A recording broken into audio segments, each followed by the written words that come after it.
Welcome to Living a Full Life podcast. Join us as we explore health topics that encourage raising healthy children, living a healthy life, and living the best life possible. Now, here's your host.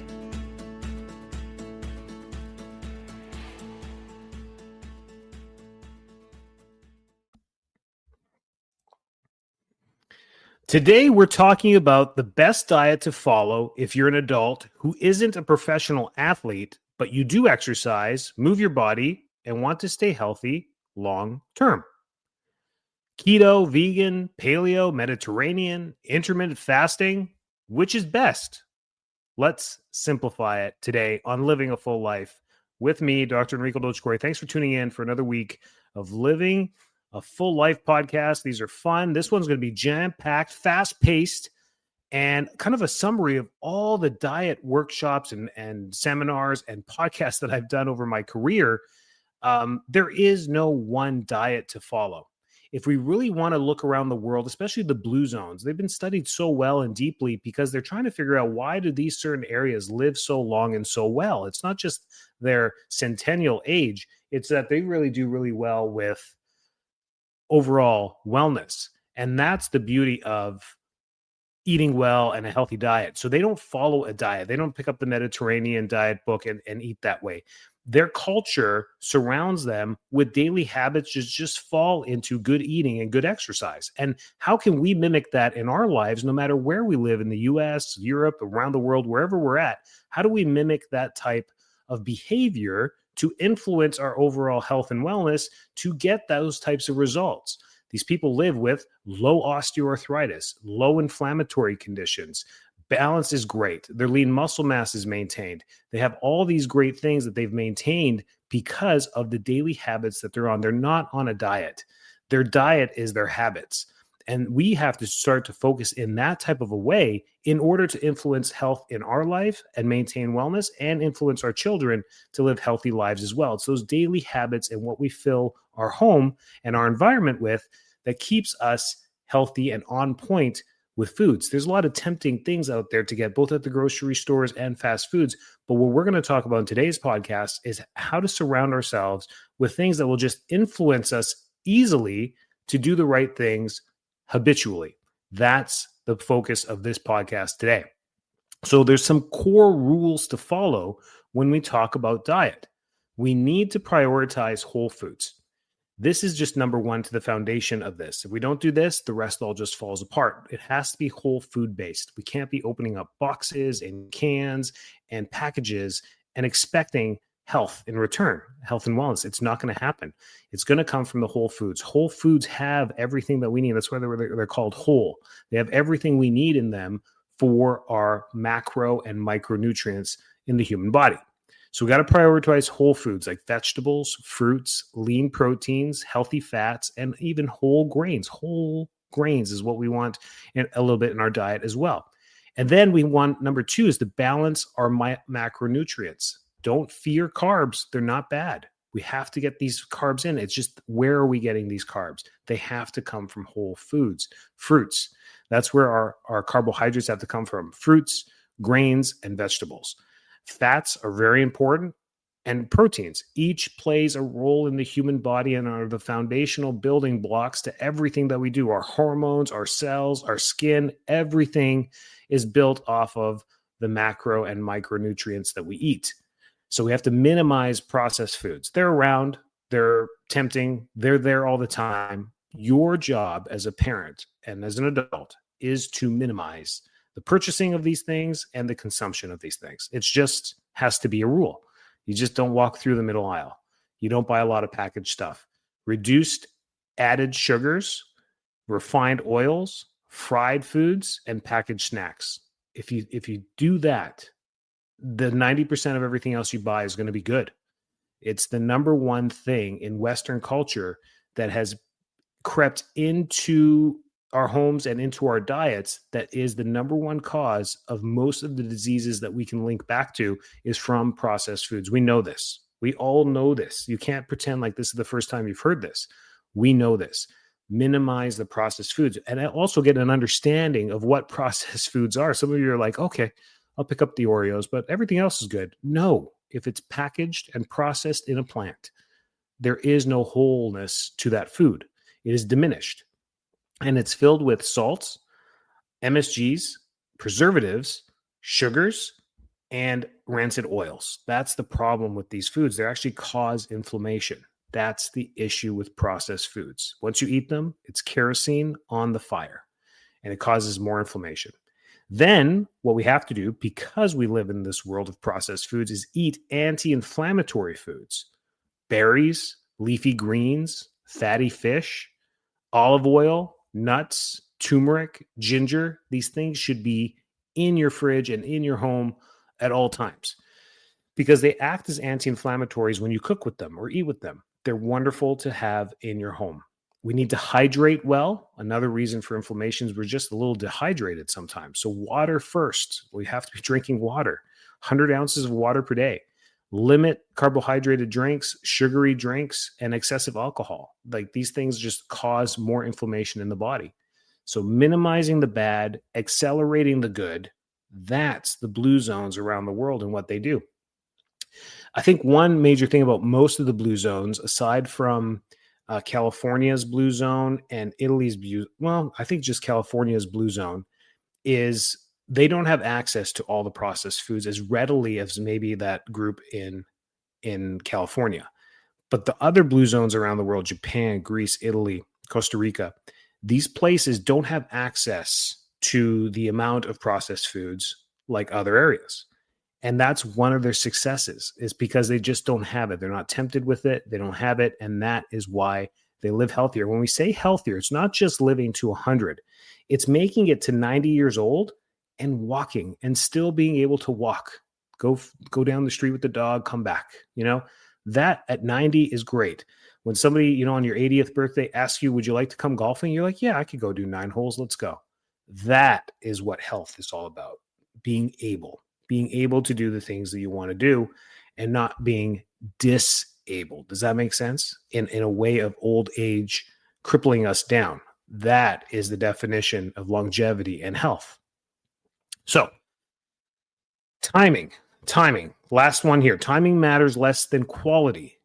Aim for consistent meals to support energy and exercise recovery. Another problem in America, specifically in the Western world, is people undereat and are obese. It's a conundrum. It's confusing.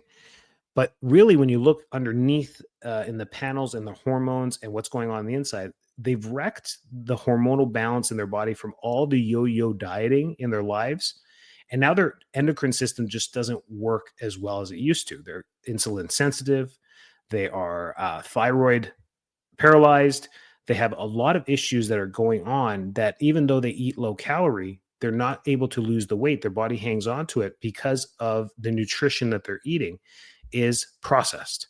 So the body sees this, it digests it. There's not the macronutrients that it needs, and it puts the body into starvation mode, thinking that they're just not getting nutrition and that they're dying.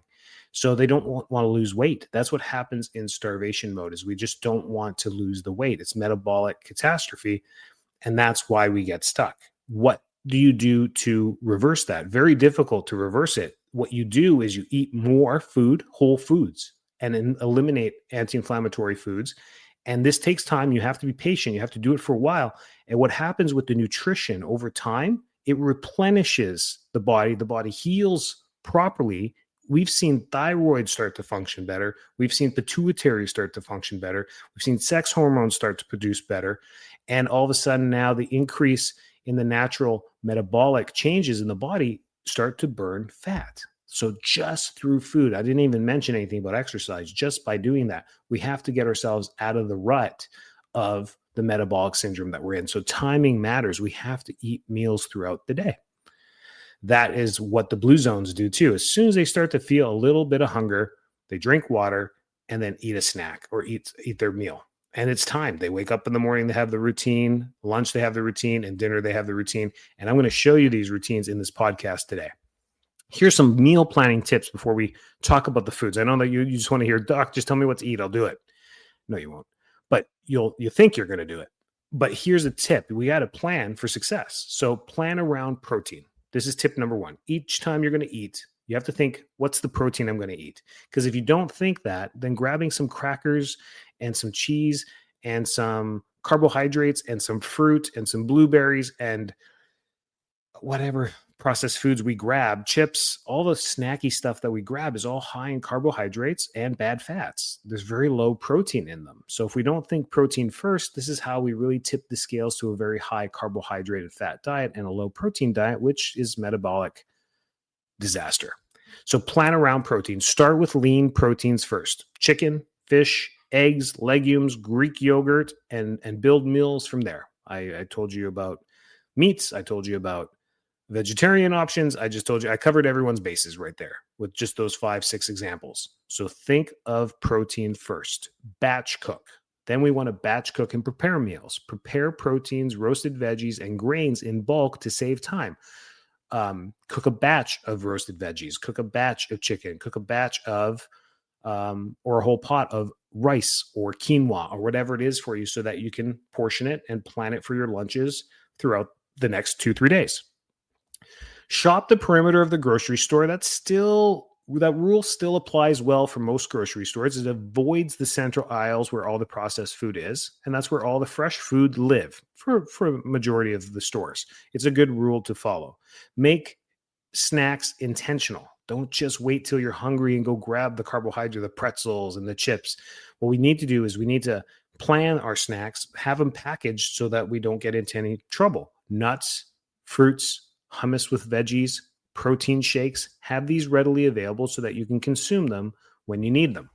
Keep it simple, repeatable, and seasonal. Rotate 2-3 breakfasts, 3 or 4 lunches and dinners, and change with the seasons so that when the watermelon season comes out, you start to bring that in as your fruit. And then when the squashes come out in the fall, you start bringing squash into your diet if you like that stuff. You just, when those seasonal things come in, not pumpkin spice lattes, people, for Pete's sakes. What we're doing is want to bring in the squashes, the other ones, the spaghetti squash, the other squashes, and bring those in the falls and start maybe cooking with them as our veggies. That way we're eating seasonally as well. It keeps a mix of your diet and then gives you some of those micronutrients that you might be missing from time to time and brings them back into the body. Higher levels of copper, selenium, zinc, whatever it is that you're missing from some ground vegetables. It's just a great rule to follow. And guess what the blue zones do? They eat seasonally as well. Best meals to prepare. Here you go. The meat and gravy of this podcast. There you go. The meat of this podcast. Give, breakfast ideas. There's 2 ways to do this. I eat almost the same breakfast virtually every day. I just default to it. It's egg whites, an egg, maybe some deli turkey or some ground turkey in it. Veggies, if I have time to chop them up, and either oatmeal as the carb or a piece of Dave's bread with peanut butter or almond butter on it. It's just a well-rounded 45, 50 gram of protein meal, 30 grams of carbs, 12 grams of fat. It's just one of those 475 calorie breakfasts that just starts me off the right way. But ideas for you: overnight oats with chia seeds, berries, almond butter, peanut butter, whatever it is. Veggie omelet with avocado or a side of fruit. Any fruit you choose. Berries are the best. Greek yogurt with walnuts, flax seeds, and blueberries. There you go. When your kids are like, what do I eat for breakfast? Get them excited about Greek yogurt. Get them excited about avocado, omelets, toast with their almond butter on it. These types of, start your kids off to a great morning as well. But for you, those are some examples there as well. It's not cereal, pancakes, cupcakes, Starbucks drive-through. That's not breakfast. It's just rancid oils, too high in fat, and a lot of carbohydrates. It's just not protein-centric. Some lunch ideas: grilled chicken salad with mixed greens, olive oil, and quinoa. It's a great lunch. Lentil soup with side of roasted sweet potato. Turkey wrap in a whole grain tortilla with hummus and veggies. Just off the top of my head. You can substitute other proteins there, ground beef, fish, whatever you want to make different salads, different mixes. I typically default to either mostly chicken or salmon, roasted veggies, and some quinoa or rice. That's my typical go-to lunch. The roasted veggies may switch up every week. There may be onion, zucchini, eggplant in one of them, then another one cauliflower, onions, mushrooms in another, maybe just cauliflower or just broccoli, whatever. You mix it up, but I'm eating the same 7 or 8 veggies all day. I'm eating the same 3 or 4 proteins every day, and I'm eating the same 4 fruits every day. And then as the seasons come in, we're like, oh, pineapples are out, or oh, watermelon is out, or oh, it's cherry season, or whatever it is. Then you substitute those in, and you have a variety of fruits as the year goes on. Dinner ideas: baked salmon, steamed broccoli, roasted potatoes. They can be yellow potatoes, they can be sweet potato, they can be whatever you like. Stir fry with lean beef, colorful veggies, and brown rice. Chickpea curry and spinach and cauliflower rice. Making it all fun.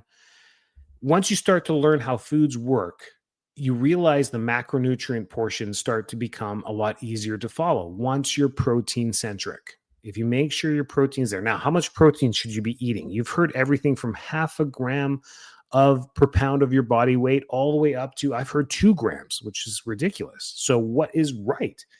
If you walk 10,000 steps a day and you eat well, this is the rule you want to follow. You want to eat 1 gram per pound of body weight. So if you're 175 pounds, you want to eat 175 grams of aim for 175 grams of protein per day to maintain your lean muscle mass.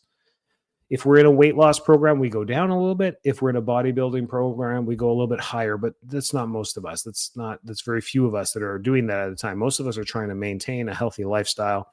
That's the rule from the literature that shows how to prevent sarcopenia, how to maintain lean muscle mass, how to be stronger boned when you're 80, less falls when you're 80, better balance when you're 80. That's where the research all points back to, about 1 gram per pound of your body weight.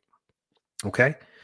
That's when we want to look at that. So let's say it's 175 grams of protein per day. So 200 times 4, that's almost 800 calories of your diet, which is about 720 calories per day of your 2000 calorie diet is going to be protein. Works out to about 35% of your diet, of your macronutrients. The other 35% should be carbohydrates.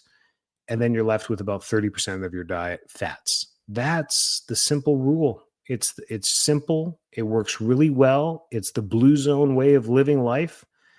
And people are very successful on it. Some snacks: apple slices with almond butter or peanut butter. My kids like that for morning breakfasts and snacks. Carrots and hummus. Just hummus has a lot of protein in it. Protein smoothie with spinach, banana, and plant-based protein powder to just pack it up with some more protein in there as well. So that's some food for thought. That is the diet basis that just works. When we're in a bodybuilding program, we work with coaches to help us with the diet and the workouts to supplement that. We eat more protein. We push heavier weights in the gym to try and build muscle. That's anabolic dieting.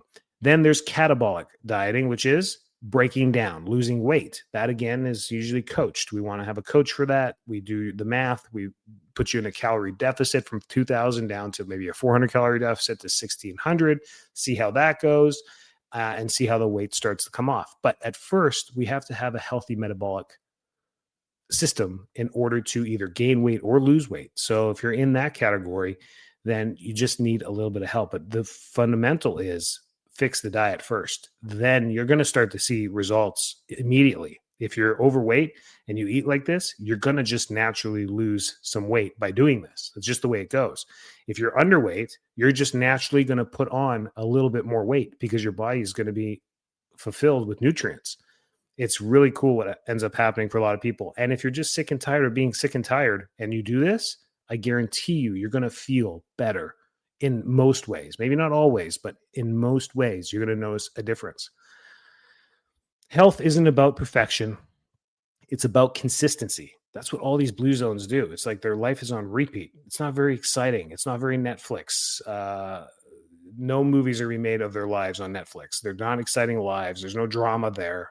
They have a lot of friends. They do the same things. They sit down, drink coffee. They have time. They have culture.